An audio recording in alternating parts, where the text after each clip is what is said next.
¿Cómo imaginar la creación de nuevas identidades colectivas que se cristalicen en una nueva voluntad colectiva? Bueno, eso evidentemente es una cuestión importante y no intento darle la respuesta acá, pero me parece que por lo menos se puede indicar que el psicoanálisis nos brinda ideas importantes en ese campo que pueden resultar políticamente fructíferas mediante su articulación con la perspectiva hegemónica que acabo de presentar. Freud puso de relieve el papel crucial desempeñado por los lazos libidinales afectivos en los procesos de identificación colectiva. Como señala en su libro Psicología de las masas y análisis del yo, la masa se mantiene cohesionada en virtud de algún poder. Y dice Freud, ¿a qué poder podría ascribirse este logro más que al eros que lo cohesiona todo en el mundo?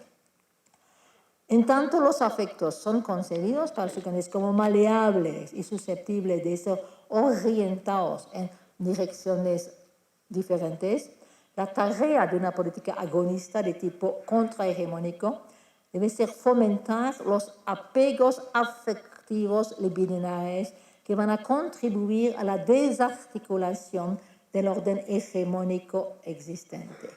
Es decir, eso hay que ver que el orden neoliberal es una cosa que también se mantiene porque no crea, digamos, formas de identificación libidinales, que decir, como decía Foucault, controla el control of the soul, del alma también. ¿No? Por ejemplo, Margaret Thatcher decía, la política es un medio, pero el objetivo es el alma.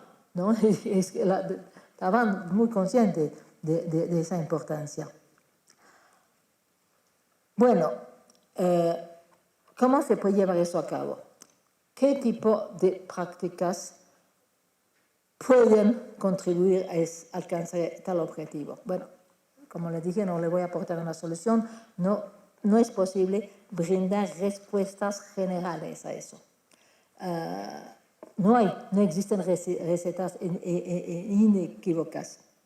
Todo va a depender de las formas específicas que va a adoptar la lucha agonista en distintos contextos, distintos países. Pero lo que es importante es estar consciente de la importancia de crear otras formas de identificación libidinal, ¿no? Eso porque para crear un nuevo sentido común, para crear una hegemonía, eso es un elemento que tiene que ser realmente importante. Por eso es que yo insisto tanto sobre el papel de los afectos comunes, de las pasiones, que uno no puede entender la política sin dar importancia a eso, y me parece que es un campo en el cual la izquierda en general está absolutamente no a la altura.